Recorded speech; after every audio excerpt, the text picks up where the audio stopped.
ರಾಜ್ಯದಲ್ಲಿ ಕಳೆದ ಹಲವಾರು ದಿನಗಳಿಂದ ಡೆಲ್ಲಿನಲ್ಲಿ ಇಡ್ಲಿ ಆಯಿತು, ಬ್ರೇಕ್ಫಾಸ್ಟು, ಮಧ್ಯಾಹ್ನ ನಾಟಿ ಕೋಳಿ ಸಾರು ಆಯಿತು, ಬಹುಶಃ ಡಿನ್ನರ್ಗೆ ಬೆಳ್ಳುಳ್ಳಿ ಕಬಾಬ್ ಬರ್ಬೋದು ಅಂತ ಅಂದ್ಕೊಳ್ತೀನಿ.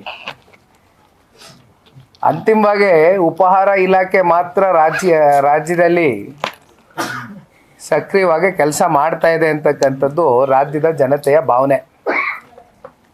ಈಗ ಆರೋಗ್ಯ ಇಲಾಖೆಯಲ್ಲಿ ಏನೇನು ಸಮಸ್ಯೆಗಳಾಯಿತು, ಎಷ್ಟು ಜನ ಗರ್ಭಿಣಿ ಬಾಣಂತಿಯರು, ತಾಯಂದರು, ಮಕ್ಕಳು, ಸಣ್ಣ ಸಣ್ಣ ಶಿಶುಗಳು ಎಷ್ಟು ಜನ ಬಲಿಪಶು ಆದರು ಅಂತಕ್ಕಂಥದ್ದು ನೋಡಿದ್ದೀರಿ. ಒಂದು ಕಡೆ ಹೆಲ್ತ್ ಡಿಪಾರ್ಟ್ಮೆಂಟು ಸಂಪೂರ್ಣವಾಗಿ ನೆಲ ಕೂಸ್ತಿದೆ, ಮತ್ತೊಂದು ಕಡೆ ಸರ್ಕಾರಿ ಶಾಲೆಗಳು 6ರಿಂದ 7 ಸಾವಿರ ಸರ್ಕಾರಿ ಶಾಲೆಗಳು ಮುಚ್ಚೋಗಿದೆ. ಮತ್ತು ಶಿಕ್ಷಕರ ನೇಮಕಾತಿ ಏನಾಗಬೇಕಾಗಿತ್ತು, ಹತ್ತತ್ರ 20,000ರಿಂದ 25,000 ಶಿಕ್ಷಕರ ನೇಮಕಾತಿ ಇಲ್ಲಿವರೆಗೂ ಕೂಡ ಆಗಿಲ್ಲ.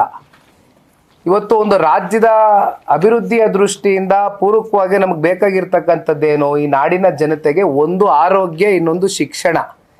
ಇವು ಎರಡರಲ್ಲೇ ಇವತ್ತು ರಾಜ್ಯ ಸರ್ಕಾರ ಈ ಮಟ್ಟದ ವೈಫಲ್ಯತೆಗೆ ಕಾರಣ ಆಗಿದೆ ಅಂತಕ್ಕಂಥದ್ದಾದರೆ ಬಹುಶಃ ಇದು ನೀವೆಲ್ಲರೂ ಪ್ರಶ್ನೆ ಮಾಡಬೇಕಾಗಿರ್ತಕ್ಕಂಥ ವಿಚಾರವೇ. ಕಾರಣ 2.5 ವರ್ಷ ಆಗಿದೆ ಇವತ್ತು ಆಡಳಿತಕ್ಕೆ ಬಂದು ಕಾಂಗ್ರೆಸ್ನ ಪಕ್ಷ ಈ ರಾಜ್ಯದಲ್ಲಿ. ಅದು ಹೋಗಲಿ, ಏನು ಪಾಪ ಅವ್ರಿಗೆ ಮತ್ತೊಂದು ಪಕ್ಷದ ಜೊತೆ ಸೇರಿ ಅಲಯನ್ಸ್ ಪಾರ್ಟಿಯ ಕೆಲಸ ಮಾಡ್ತಾ ಇದ್ದಾರಾ? ಇಲ್ಲ. 136 ಜನ ಶಾಸಕರು ಅಂದರೆ ಸಿಂಗಲ್ ಲಾರ್ಜೆಸ್ಟ್ ಮ್ಯಾಂಡೇಟ್ ತಗೊಂಡಿರ್ತಕ್ಕಂಥದ್ದು ಕಾಂಗ್ರೆಸ್ ಇವತ್ತು ಈ ರಾಜ್ಯದಲ್ಲಿ.